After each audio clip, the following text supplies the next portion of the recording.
Fong Lim. Thank you, Madam Acting Deputy Speaker. And let me begin by congratulating you on your promotion and ascent to the speakership, albeit temporarily. Madam Speaker, Acting Deputy Speaker, this last Saturday I had the pleasure of representing the Minister for Arts at the Darwin Symphony Orchestra's 2025 inaugural season opening concert, Romance and Revolution. And it was an extraordinary performance of three works: The Chairman's Dances by John Adams, excerpts from Prokofiev's Romeo and Juliet, and the first Brahms Symphony. Now, it's a privilege to hear such high-quality concert programming in Darwin, and it's something that I think a lot of us take for granted. And I note also that the performance was supported by the arrival of a new concertmaster and a series of new principals. And for the uninitiated amongst you, that's basically 10 people who've moved to Darwin, who are high-calibre musicians from all over the country, who've come to take up professional paid chairs in the orchestra now to help improve the orchestra and help it to grow. So welcome to those new section principals and the concertmaster. I certainly hope that you will be with us for a long time and enjoy your stay. Now, I rise especially tonight to speak about this matter. Madam Speaker, by the way, I've been shortchanged 5 minutes. I'm not sure what's happened on the clock there, but could we do something about that?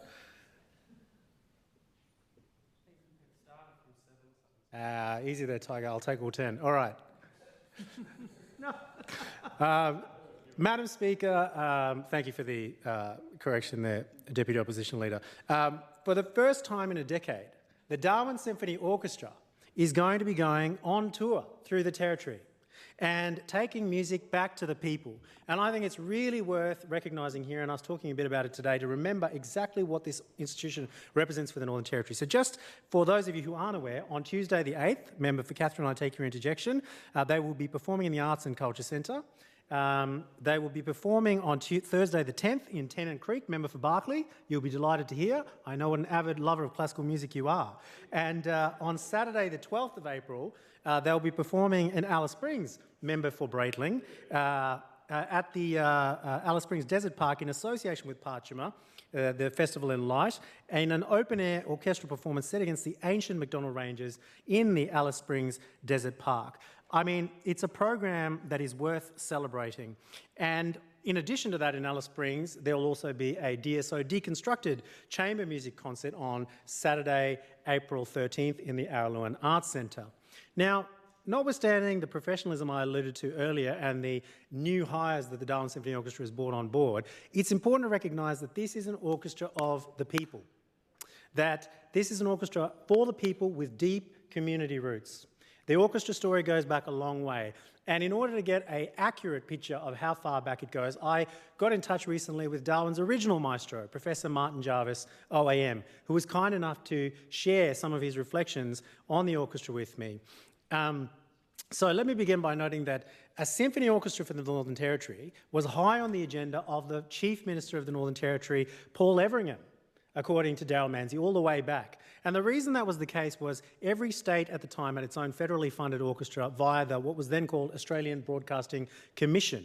And so it was something of a status symbol. Every other capital city had an orchestra, and they wanted us to have one as well. There were so many music lovers amongst that CLP government that they at one point even considered self-funding it when the Australian Broadcasting Commission rejected the offer to fund an orchestra in-house. But they realised that actually it would be cheaper to charter Airbuses and commute everybody from here to Sydney Symphony Orchestra concerts in the Opera House than it was to actually fund an orchestra homegrown in the Northern Territory. So it remained an objective, or maybe a dream, for a long period of time for a number of people in the Northern Territory to have that kind of ensemble and artistic outlet. It wasn't easy, but that dream was realised over many years, and it was by the dedication and devoted of many people in the community who have performed for the love of music and for the love of sharing it with others. Now, when federal funding was finally achieved in 2005, it became the first, and it still is the only non-professional orchestra in Australia that is centrally funded by the ABC. And since its inception in 1989, it's been an extremely high-profile orchestra. It's gathered a lot of media attention and exposure because it has such a unique status and reputation. Some of you may not be aware, but the Darwin Symphony Orchestra over the years has performed at locations like Catherine Gorge, literally floating on pontoons, like in Gove, member for one of the members, Thank you, Morka. I thought so. At Noolangi Rock, on Groot Island, in the Todd Riverbed at Alice Springs, in front of the escarpment at Glen Helen Gorge in the West Macdonnell Ranges, at Borroloola in the Gulf Country. The Darwin Symphony Orchestra is a cultural institution. It's not a little bit of elitist nonsense that goes on in the entertainment centre. It's an orchestra for the people, and it has been making music for the benefit of the Northern Territory for a very long time. The roots of it go back a long way. It's a 50-year gradual evolution, really. Since the 1970s, when we had a Darwin Chamber Orchestra, which gradually led towards, in 1983, the Darwin String Ensemble, and in 1984, the first performance as the Darwin Symphony Orchestra. But it was a one-off performance at the time. And I located some of the letters written at the time by then Chief Minister Ian Tuxworth, who wrote individually to every single member of the orchestra to thank them for bringing this important marker to our city, which is a city on the rise. Now, that first orchestra concert that they did combined the Darwin City Brass Band, the concert band, the string orchestra, plus members of the youth orchestra, and they had to do it in the Marara Indoor Stadium because there was nowhere for an orchestra to make that kind of music at the time.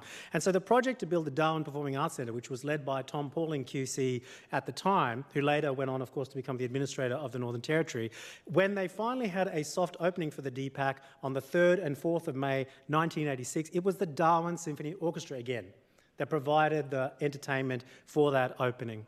And the permanent Darwin Symphony Orchestra was re-established from 1988 onwards, based on the Darwin Chamber and Orchestra and its partner in crime, the Darwin Chorale, finally moving towards us having a fully fledged orchestra, the likes of which we have today.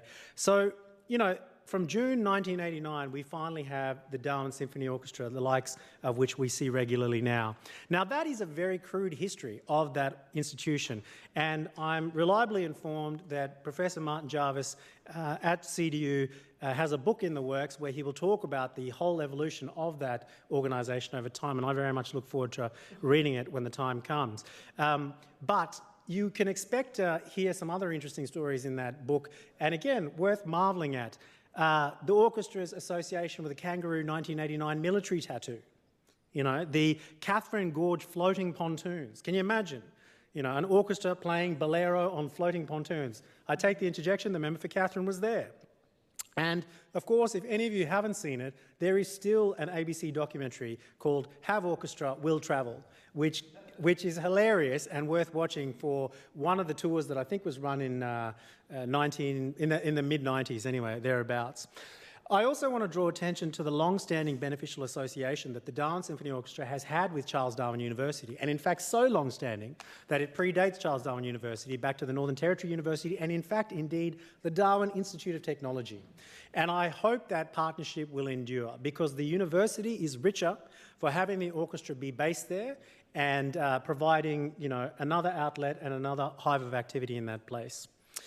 Madam Acting Deputy Speaker, whilst quirky and parochial, the Darwin Symphony Orchestra is truly Territorian and for the community. It's not the London Symphony Orchestra, and it doesn't purport to be, but it performs music of a really high standard, it's increasingly professional, and most importantly, it maintains a commitment to making music for the people. And we are really, really lucky to have them. So, Madam Speaker and fellow members of the House, I encourage you all, please support them in their upcoming endeavours. If you have occasion to be able to see the Darwin Symphony Orchestra in Catherine, or in Tennant Creek, or in Alice Springs, those of you who have bush electorates, please make the time to go and support the orchestra because the work they do is for the good of the community and it certainly offers something unique to our landscape in terms of contributing to our lifestyle across the spectrum. On that note, Madam Speaker, Madam Acting Deputy Speaker, I will adjourn. Thank you very much for your time. Thank you, Member for Fong.